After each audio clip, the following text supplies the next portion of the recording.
All right. Woo. Look. I got that wow. Who wants some hands up right now? We got that. Turn it up loud. I know you're wondering how. I got that wow. Here I go, coming. I can't ever stop. I'm a tour de force running. Get me to the top. I don't need an invitation. I'm about to start a celebration. Well, hello, everyone. Good evening. Hello. Or morning, depends on what time someone is queuing up the 3 cocktails in. This is 3 cocktails in, addicting conversations between friends. You guys, we're going to be thrown off all week because we're recording tonight on a Monday night. Yep. I actually forgot about it, but I couldn't have gotten home any sooner because I was selling a house. I'm just going to, you're on fire. I kind of am. Yeah. And I want to, Stacey, I want to just hearken back to days of yore. To the days of yore when we were in Vegas. And so it must have been a couple years ago. Okay. And you and I were out on a walk. And we were looking at brand new houses that were under construction. Right. Mm-hmm. And I said to Stacey, why doesn't Amy get into new construction? She would rock it at new construction home sales. And you said, yes, absolutely. And here we are. Right. Yep. I like my job. Well, it's I like it when I sell, you know. It's always, everything is better. It's fun when you're having, success happen. Yeah, I know. But so. it just always seemed like that would be well suited to you because of your background and what you used to sell. Mm-hmm. And you built a couple of homes and your eye for design and all of that. So it just completely made sense. And here you are now, just rocking it. And my boss called me a badass today. Oh man. That's a high compliment. Yes. That would be a good word. Yeah. Sure. Mm-hmm. Speaking of badasses, how's that for a segue? Yeah, let's do it. Nice. Let's get a move on. You gonna do it? Here we go. We kind of queued up the last couple of episodes so that we were going to have a special guest on tonight. And here we are very proud to, I'll do it, Amy, since okay. She's your kin. We are very proud to introduce Georgia Bebler to 3 Cocktails In. Hi, Georgia. Welcome. Hi. Thanks so much for having me, guys. I did bring a canned espresso martini, but I poured it in. So, woohoo! Awesome. Love it. Cheers. It's canned. Yeah, so the liquor store by my house, it's this brand called like Tip Top. They haven't sponsored this podcast, but they should. Okay. And they do like canned margaritas, old fashions, espresso martinis, which I love an espresso martini. So I've been grabbing those, but they just have them like up at the front. Okay. And they're little. They look like a can of diced chilies. They're about that size. They're kind of like a grown-up buzzball. Kind of how I like to think about them. Well, I don't know that you'd want to have a whole can of that, would you? Well, I mean that makes sense. If you go to whatever coffee shop you go to, and you get an espresso, it's going to be a little shot, basically. Yeah. Yeah, that makes sense. Well, Georgia, we love having experts on our show, and we love digging into topics that we know a little bit about, or topics that we are intrigued with, things that we want to know more about, and or things that we want to share with our audience. So Georgia is Amy's daughter. Amy said, let's have Georgia on. Georgia is an amazing artist and an up-and-coming tattooist. Thank you. Yeah, I've been tattooing for a little bit now. I've been working in tattoo shops for the last 3 years, and I'm excited to answer your guys' questions about the tattooing. Awesome. Okay. Well, where should we start? I mean, I kind of feel like we should start back at how did you get into this? But I'd like to maybe track back even further. What was so because you're a Gusty, so we got to put that out there. Oh yeah. Yeah. So I originally, tattooing was not on my radar at all. I have always been very much into art. I'm sure that my mom can attest that pretty much every Christmas, every birthday, art supplies were like the top of my list. And then I ended up going to Gustavus. Originally went in thinking I was going to do art education. And then ended up double majoring in studio art and theater, actually. I did costume design for a number of years. And I did that for I did costume design a little bit after graduation, but kind of found that it wasn't for me, just in terms of like, it's very contract work based. It's something where you're moving every 3 months unless you can afford to live in Los Angeles or New York, which I could not. I don't have a lot of interest in. So yeah, then kind of bounced around, did a bunch of different stuff. Worked retail. I helped my dad out with his business for a number of years. And then I started working at the front desk of the tattoo shop I'm at right now, Grand Avenue Tattoo. I'm repping our merch today. Okay. Yeah, and so I got that job. They had posted on Instagram that they wanted somebody to work very much part-time there for the front desk. I did not think I was going to get that job at all, but I said, you know what, this will be good job interview practice. So I just kind of walked down there and I dropped off my resume and I talked to the owner of the shop. And then about a couple days later, he calls me back and says, hey, can you come back in? We just want to talk again. And I came back when he told me that he wanted me to come in, and he had gone home for the day because he completely forgot. But then the third time I came in, they said, okay, you have the job. So I started out by working at the front. And initially, the owner of the shop was, very clear with me. He said, this is not an apprenticeship opportunity. I'm not teaching somebody how to tattoo right now. Or, I mean, he was teaching somebody else how to tattoo at that time.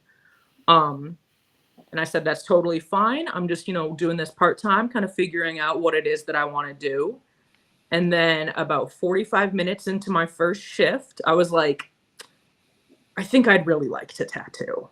And so I just kind of stuck it out, working the front counter and trying to learn as much as I possibly could from the people I was working with. Mm-hmm. And then kind of over time, I started bringing in paintings that I had been doing, pretty consistently, showing them to the owner of the shop. He was still very much like, I'm happy to look at these, but I can't teach you how to tattoo. I don't have the bandwidth for that. And then eventually there was a spot that opened up and he said, okay, I'm going to teach you how to tattoo. So that is how I got into it, by being very persistent and just kind of staying in one place for a little bit. I want to point out a couple things from that story. One, she rocked it old school. She put a resume together on paper and walked it down and slapped it on the counter. That's old school. That's how we do things. Yeah. Two, you mentioned apprenticeship. Mm-hmm. Can you talk a little bit about an apprenticeship? What does that mean? I guess when I think of apprenticeships, that's usually in the trades. Yeah. You oftentimes don't get a degree or whatever in whatever, but you have this apprenticeship. I still, as your mom, I was like, tell me more. Is this where they take advantage of you for how long, sort of deal? No, I was not taken advantage of in my apprenticeship. Many people have been, but so Tattoo licensing varies from state to state. Some states will have you go to like a year-long kind of trade school for tattooing. Other states don't require licensing at all. Minnesota is kind of in the middle where every tattooer has to have gone through an apprenticeship. And what the health department defines that as is 200 hours of supervised tattooing time. A mentor has to sign off on those hours, who has been licensed in the state of Minnesota for, I think it's 5 years. I don't know for sure. And you have to take a bloodborne pathogens course. So that's what it is on paper. What an apprenticeship looks like, in my experience, was really taking the time to watch other people tattoo, learn about kind of tattoo history, and a lot of painting flash, like tattoo designs before I ever even got close to tattooing skin. And that process for me has been about 1.5 years. I think it took about 1.5 years to kind of get through that. So, yeah. So if you were going to go to school for this, where would you go? That's a really good question. I don't believe that Minnesota has any tattoo schools. Okay. And kind of what the one place I know where you do have to go through tattoo schools is in Portland, Oregon. They have made that a specific requirement. So it's like a trade school. I don't think they're necessarily connected to other trade schools. It's not like you're going to Dunwoody and getting a tattoo degree. But it's something where it's about, I think, 1 year to maybe 2 years. Okay. And you do that. I will say what I have heard from people who got licensed in states where tattoo schools were an option or a requirement is that a lot of those tattoo schools are taught by people who have been tattooing for maybe 3 to 5 years, versus like people who take on apprentices generally have been tattooing for 10 or more years. Okay. So apprenticeship is kind of a little bit looked at as a better option because you are learning from somebody who has more knowledge. Yeah. So, yeah. So apprenticeship is very much like an internship, so to speak. Yes. You're in the midst of it. You're watching it be done. You're learning what to do, what not to do, what you might like to do.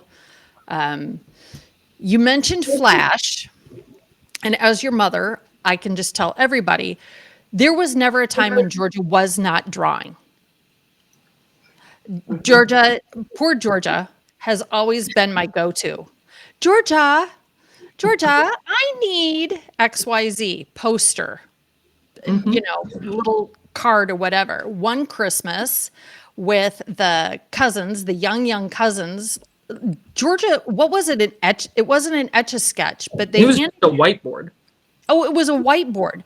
I look over and Georgia's doing a 1-minute caricature of each one of the cousins that's so spot on. I'm like, I could make you so much money. We should go to the Ren Fair. You should go do this. You should have birthday parties. I'm looking how to monetize. I think I was about innate talent, and now she's figured it out. Or 14 when that happened, by the way. So just child labor, just so everybody knows.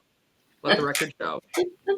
That no, that's not a thing. Would have been cash, honey. Cash. Yeah. Okay. Flash. What is flash?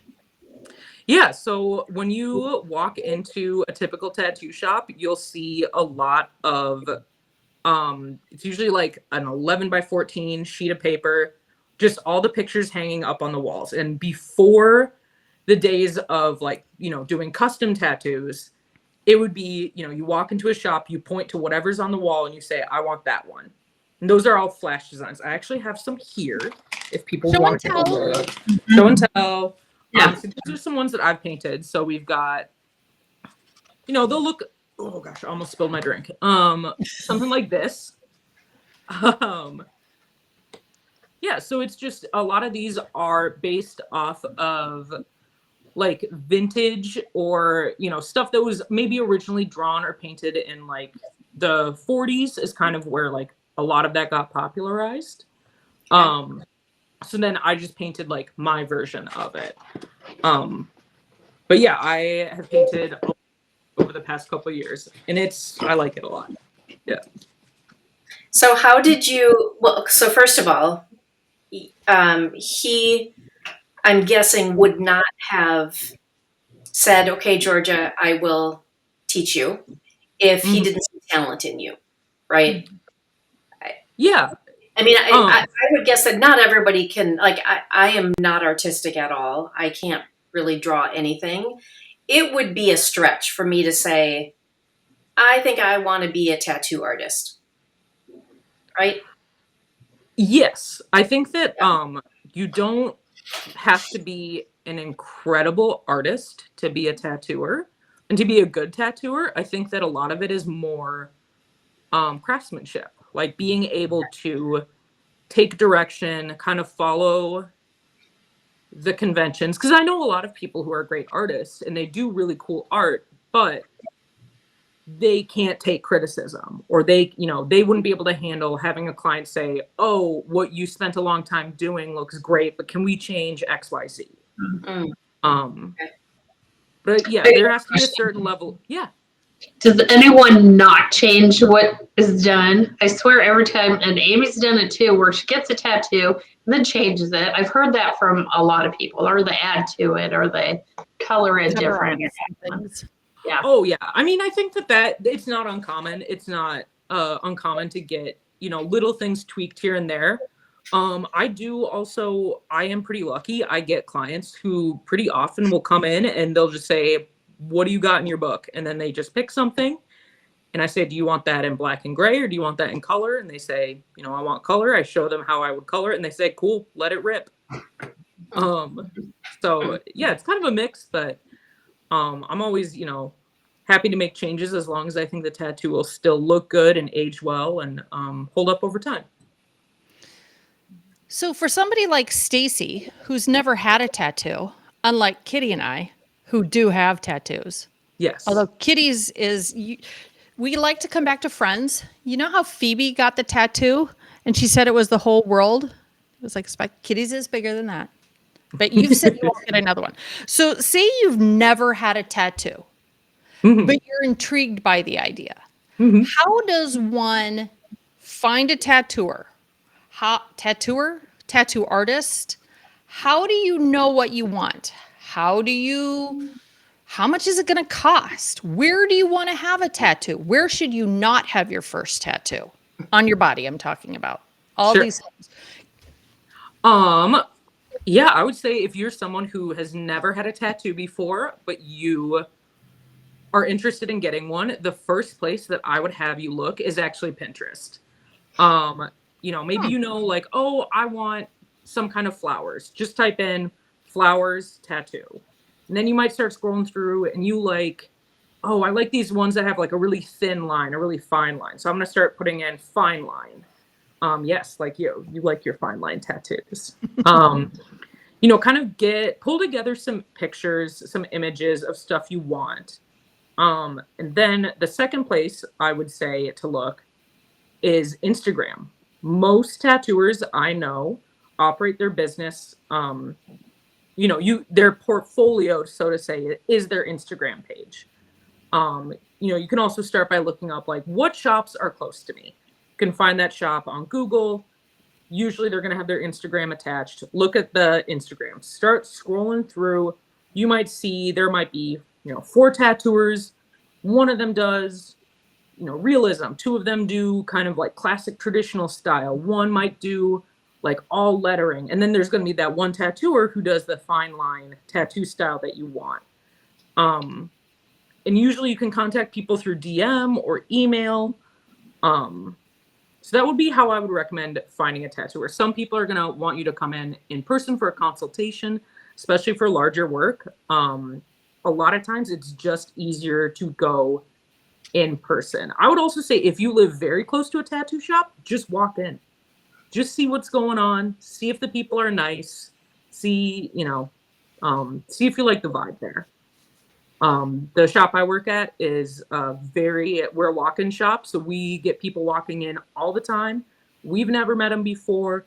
They might not know a whole lot about us, but we're able to kind of figure out what it is they want and how best we can do the tattoo a lot quicker in person versus online. But online is also a great option, I guess I would say. As far as like placement on the body goes, there are spots that are more tender. It's kind of a balancing act because you like getting a tattoo on your ribs is going to hurt a lot more than like the top of your forearm or the top of your thigh. Kind of, the torso is a sensitive spot. Your hands are a sensitive spot. Your feet are a sensitive spot, which Mom, because you have a foot tattoo, which is crazy. Worse than childbirth. But it's kind of the trade-off of like, well, the tattoo's this big, so it's going to take maybe a half an hour of really bad pain, maybe less than that, and then I get to wear this for the rest of my life. But for the first one, I would say like do an arm or a leg. Those are kind of the more chill spots. As far as pricing goes, that very much depends on what you're trying to get done. The shop I work at, we have $100 shop minimum. So tattoos, the price starts at $100 and it goes up from there. And that $100 just covers like cost of labor, supplies, machines, etc., so that we are not falling behind in our business. So are there tattooers? That's the word you're using, right? Yep, tattooer. Are there tattooers that do freehand? People kind of pull it out as a party trick. I always feel much better using a stencil. Yeah, I would think so. Yeah. Although I do work with some people who, or, depending on like, I'm trying to find a good example. Like my arm is pretty covered in tattoos. I could go to somebody and they might look at this spot and they say, I could spend 15 minutes trying to stencil something on that would fit this spot perfectly, or I can draw it on with a Sharpie and then tattoo it. So like drawn on tattoos is kind of the middle ground. Mm-hmm. It's pretty rare that you'll see somebody just put the machine straight to the skin without any kind of guide. But it is impressive when people can do it well. Yeah. And so when you see those tattoos that look like a photograph, mm-hmm. like, your mother on your arm or your girlfriend or whatever, it looks like a photograph, is that stenciled? Generally, yeah. Mostly stenciled and then embellished. Yeah. Kind of the like realism tattoos. I don't know a ton about it. I work with a gentleman who does realism tattoos. And I mean, the stencils, it almost looks a little bit like a paint by numbers, where you've got all the little outlines of like, I'm going to use this black here, and then this gray, and then this lighter gray, or, you have that gradient of color. Mm-hmm. I don't know how he keeps it straight because I couldn't. And that's why I don't tattoo like that. Yeah. Yeah. What do you call your preferred style of tattooing? What? I love doing American traditional. American traditional style. That is like Sailor Jerry, Ed Hardy. Kind of, those are kind of like the two big, pop culture examples of that type of tattooing. It would be like the kind of thing that your grandpa would have gotten that tattoo when he was in Korea back in the day. I really like that, like super classic stuff. What is the history of tattooing? How far back does this go? That she knows this, right? Because she is into all things that are tattoo. Let me wet my throat real quick. Well, let me tell you. Take your notes. I mean, tattooing as a practice has existed as long as humans have had something dark and something sharp. It started back in like prehistoric, like, we start with like charcoal and a stick and doing kind of like that very long tradition of like tribal tattoos. In the West, modern tattooing can be traced back to around like the 1880s. 1880s to 1900, kind of turn of the century. You have starts to get more popular with like circus performers. You'd have the tattooed ladies, and also sailors, because those are hand poke tattoos, which is, a lot of people call that stick and poke today. Those are like, you have a sewing needle and a little bit of ink, and you're doing it that way, all by hand.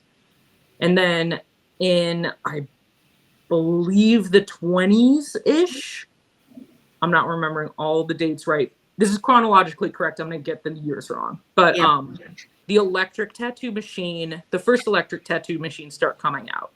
And that speeds up the process considerably. It starts to gain some traction during World War I, but where tattooing really took off in America and the UK specifically was during World War II. Mostly in the Pacific theater, like Hawaii, California. You have all of these sailors who they get paid every other week.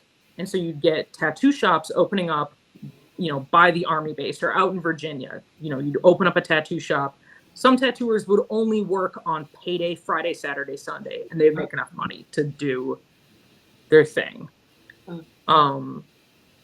And then like in the 50s, it kind of takes a little dip in popularity. In the 60s, the counterculture sort of brings it back. Janis Joplin very famously got a tattoo from this guy named Lyle Tuttle, who is like very important to tattooing and the preservation of tattoo history. He was a tattooer out in San Francisco. Kind of 70s, 80s, we start, oh gosh, sorry, I have to backtrack. In, post World War II, I mentioned Sailor Jerry earlier. He was an actual guy. He is not just a brand of rum. But he was a sailor and then a tattooer. During that time, he had struck up like a pen pal relationship with a tattooer out in Hong Kong called Pinky Yoon. And Pinky Yoon was doing like Japanese style tattooing, which, we've all seen like the big full cohesive sleeves with like the black background and, really graceful imagery. And during that time, Sailor Jerry put together a trade where he sent Pinky Yoon electric tattooing machines, which they didn't have over there. They had, I think it's called Tabori. Don't quote me on that. If there's tattooers listening to this, I'm so sorry. And then, what is our demographic, Georgia? I know. We have a large following of tattooers. Maybe after this. Yeah, I hope so. You're all welcome. We'd love to have you. Yes. But Jerry sends over electric tattooing machines, and Pinky Yoon sends over like purple. I know purple pigment was the big one, but a couple different colors that like Western tattooers didn't have access to. And like Sailor Jerry was able to like reverse engineer how to make that pigment. And kind of like, 60s counterculture is like a tattooing kind of comes back. And then in the 70s and 80s, Ed Hardy really changes a lot of tattooing and kind of brings it into the modern era. And that's where the idea of custom tattoos started. Before that, it was just the flash thing of like, oh, I'm going to walk into the shop. There's 100 designs to choose from. Everybody's choosing from the same 100 designs. Versus Ed Hardy, who had been an art student out in San Francisco, somewhere in California. I should have researched before this episode. No, this is how we research. Yeah, just that's about how we do. If you recall, it's fact. Yeah. In the world of Three Cocktails Inn, everything I'm saying is correct. Yes. But Sailor Jerry Ed Hardy popularizes the idea of a custom tattoo where people come to him and they say, I want a tiger that is blue, and I want a chrysanthemum, and I want it this size, and I want these things incorporated. And he says, yeah, I will do that for you. which is a huge part of tattooing today. And I mean, that's a lot of what I do right now. And it's a really cool kind of, you know, element of it. And now, yeah, I mean, tattoos are super popular. They're no longer considered job stoppers or, you know, things that only criminals and degenerates get. Now Many of moms do. Yes. Some of my favorite clients are moms, school teachers. We got a couple seminary students who keep coming in. Everybody gets tattoos. A lot of people get tattoos, and it's super cool. One of my favorite parts of my job is getting to meet tons and tons of different people that I never would have had the chance to talk to without it. Yeah. Yeah. That's I got cool. questions. I have questions. Can you do any color? This is speed round. Any color? Any color? Can you get any color? Yeah. Is there any color of ink you can think of? I mean, you can do any color. pretty much, yeah. I generally recommend doing black outlines around a tattoo. Just because the black pigment is like a little bit denser. It kind of acts like a fence. Something that's been really popular in the last 5 years has been red ink tattoos. And I've seen them come back and they, you know, the tattoo might be 2 years old, but it looks like it's 5 or 6 years old because that red ink spreads further. But as far as like putting any color in a tattoo, you can totally do that. And do anything. And that was going to be my next question. Do they fade or, you know, like you said, spread some? Yeah, that's totally normal. The reason why that is that so when you're putting tattoo ink into the skin, you're putting it in about like the second layer of your skin. And as your skin ages, it loses collagen. So there's less kind of structure, keeping that line as small as it originally was. So they do spread out a little bit over time. Fading's pretty normal too, especially if you're somebody who's out in the sun, or if, you know, you're not wearing sunscreen. But yeah, that is part of the process. I will say a well-applied tattoo will continue to look nice and will continue to look cool even as it ages or fades, or, you know, sort of loses that structure. A lot of those like classic designs are kind of built around this idea of like, it's not going to look fresh for the entirety of its lifespan. So, you know, the artist puts it in. That's something that I think about when I'm designing a tattoo is like, this looks cool right now. Is it going to look cool in 5, 10, 15 plus years? Yeah. Do you know what's the ink made out of? What is it? Black ink is made out of just carbon and water. And I think a little bit of an alcohol base. Tattoo ink is all vegan. It is primarily just like a dye, like kind of a powder or some sort of substrate with like an alcohol base in it. I would say if anybody listening is nervous about having some kind of reaction to tattoo ink, it's pretty rare to have it happen. It is almost impossible to have a reaction to black ink because it is made out of carbon, and so are we. Good to know. Have you had anybody walk in and say, here's what I want, and you say, I'm not going to do that? Yes.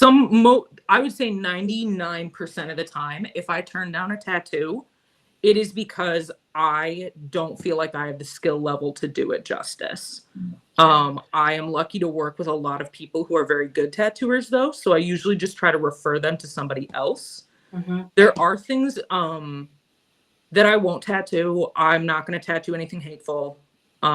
We have never had any of that come into my shop. You know, fingers crossed we won't, but sometimes people do want like swastikas or, you know, something horrible, and you have to say no, you need to leave.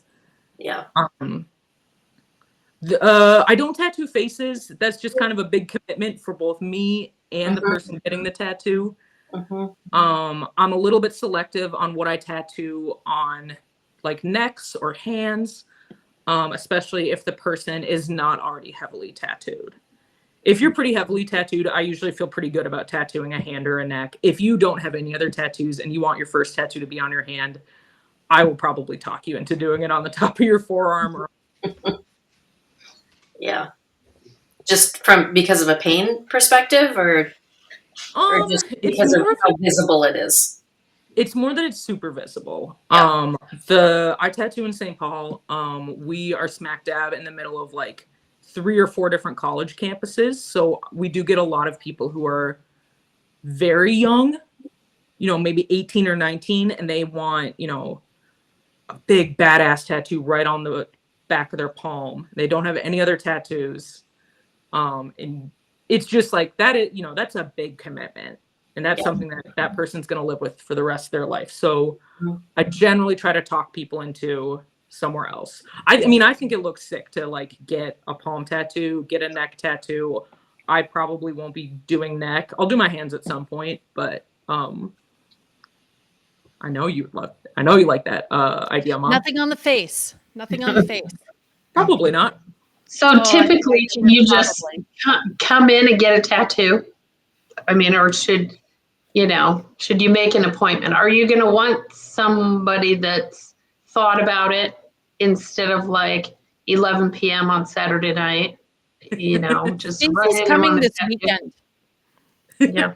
Well, the shop closes at 8, so I don't have to worry about 11 p.m. at night. But you know what I mean? Like just on a whim, come in. Will you still do it? Oh yeah, absolutely.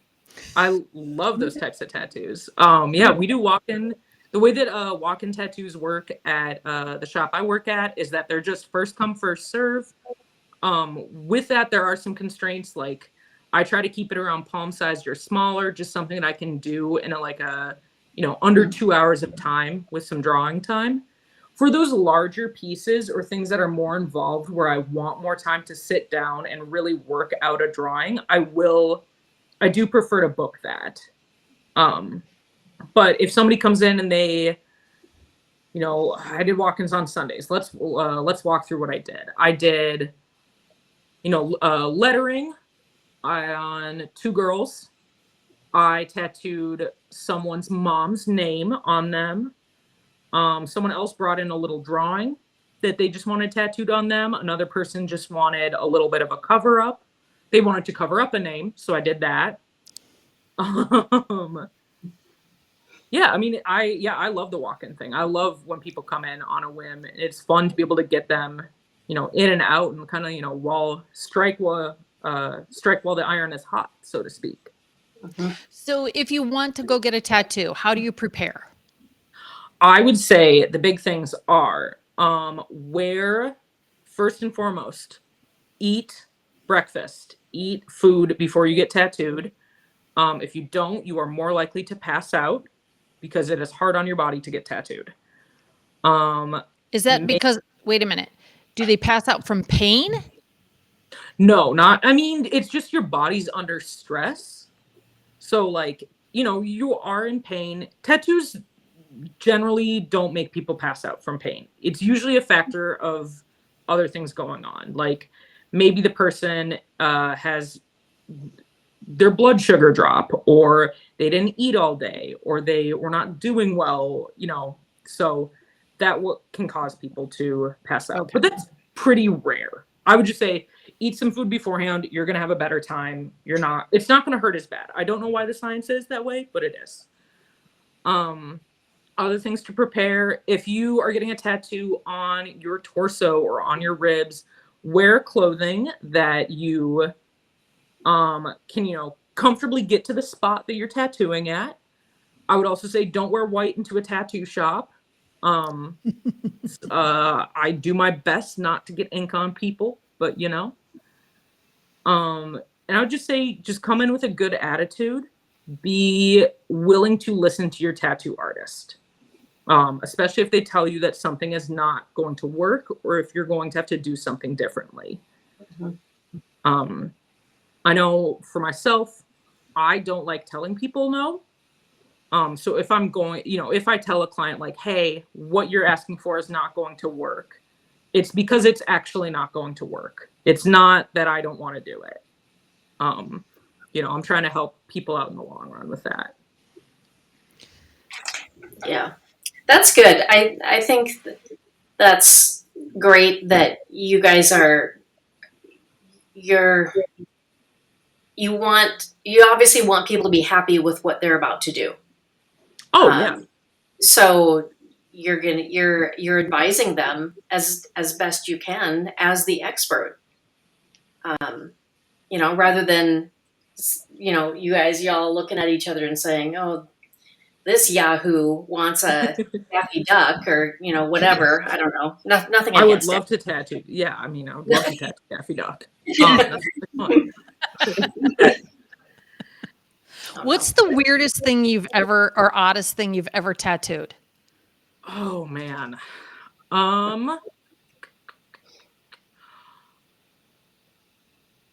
It's not necessarily an odd one, but one of my recent favorites was a gentleman came in for his 60th birthday. He got his first tattoo, and it was a parrot with a straw hat on and a pair of sunglasses, and it said "growing older but not up" because he's a Jimmy Buffett super fan.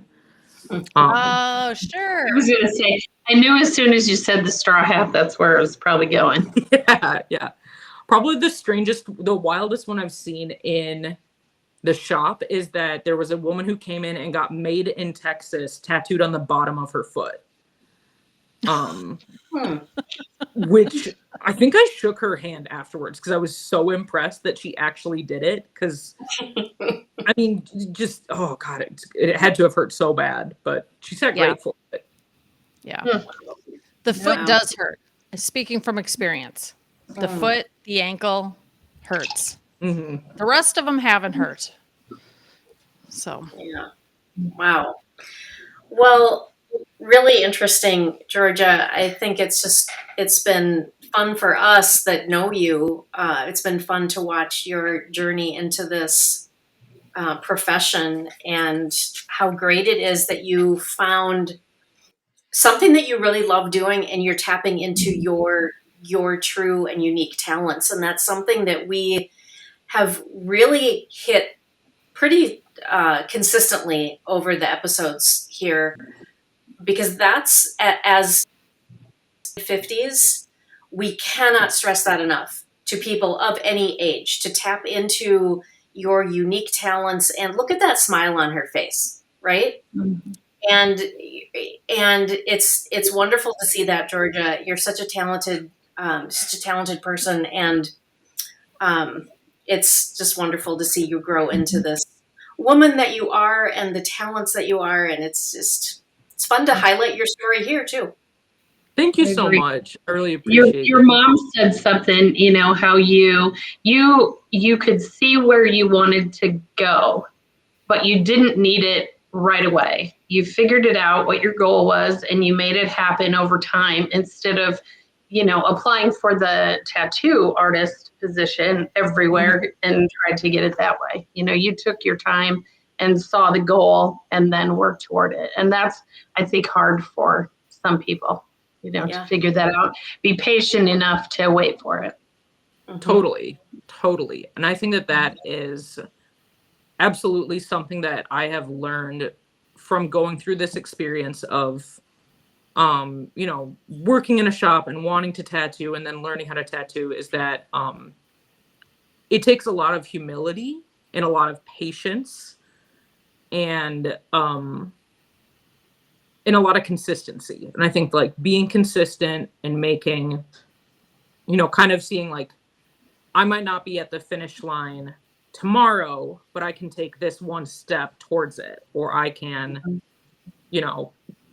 I don't have any control over, what's going to be happening in a year, but I have control over what's happening this week. I think just trying to stay in that sort of mindset has been a learning experience for me. And yeah, it's been cool. And I'm super grateful for it. That's really good advice. So if I can just state back what you just said, you said, I can't necessarily control what's going to happen in a year, but I can control what's going to happen this week, or what effort I can put forth this week. That's that's a really good way to look at goal setting, or just like, where am I going? What do I need to focus on? Because people get so overwhelmed by whatever the thing is, feeling so big. I had just had this conversation with Bo. When he gets like under mounds of his laundry, right? Mm-hmm. So let's just bring it right down to just normal everyday shit. So the kid's got way too many clothes. He'll go through every single piece in his closet before he does laundry, and then he's buried under this mountain. And when you get buried under weight of something like that, you have to think about what can I chip away at? Totally. Rather than looking at the entire mountain. And I'm going to go share that with him, because I think that's it's a very digestible way to look at a healthy way to help ourselves reach our goals. Totally. And I think that, like, yeah, I mean, like, especially when I was really wanting to learn how to tattoo and I didn't know that I was going to be able to. It was never guaranteed for me. And that was something that I'm sure my mom can attest to bothered me quite a bit. Mm-hmm. We are not known for our patience. Mm-hmm. No, it's not for us. Hard part. Yeah. But there were a lot of times that had to, I would be in this headspace of like, oh man, like I really just want to learn how to tattoo. Where am I going to go? How am I going to learn how to do this? How am I going to pull this off?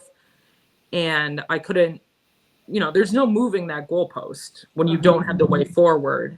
So it was like, well, I don't know what's going on there, but I can paint 2 sheets of flash this week, and I can bring them in next week, and I can show them to my mentor. So kind of breaking stuff down like that, and just kind of accepting that you might not be able to make like some crazy jump. It's like a very gradual path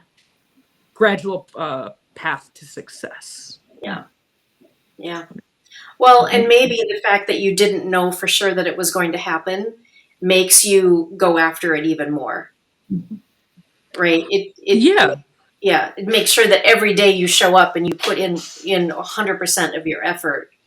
Totally. And I think the best chance. Yeah. And I think that is so important for, tattooing in particular. Like 4 days a week, I do permanent body modification on people. Like I have to take that seriously. And it's a really cool, like a really magic thing. I don't ever want to not take that seriously. So I think it's good that it was not handed to me directly. And I don't think it should be handed to people directly. I think it's one of those things that you do kind of have to work for. Yeah. Well, I don't know how to do this correctly, but you get that. Oh, what's that? Oh, yeah. I don't know how to do that one. Yeah. Well, we should. Yeah. I'm gonna say it. I tell you all the time, I am so proud of you. I'm so happy that you're happy with your choices. That is the goal of parenting. We want our kids to do what makes them happy. Yep. And get off the family payroll. And you've done that. So thank you. Yes. Hey, cheers to that. Cheers to that.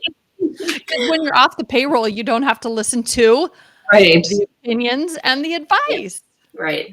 No. That's correct. Sometimes I ask for it, but I don't have to listen to it. You don't have to listen.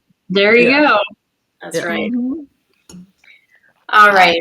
Well, this is great. Georgia, thank you so much for your time. Thank you so much for having me. Yes, absolutely. And ladies, we'll see you next week, where we'll be talking about yet another riveting, addicting conversation. Cheers, everybody. Have a great week. All right, you too. Bye. Bye. All right.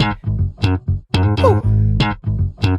Look, I got that wow. Who wants some hands up right now? We got that. Turn it up loud. I know you're wondering how. I got that wow. here I go, coming. I can't ever stop, I'm a tour de force running. Get me to the top, I don't need an invitation. Knock, knock, I'm about to start a celebration, let me in. Brought a good time, plus some friends. Turn it up loud past 10. Turning up the crowd when I hit 'em with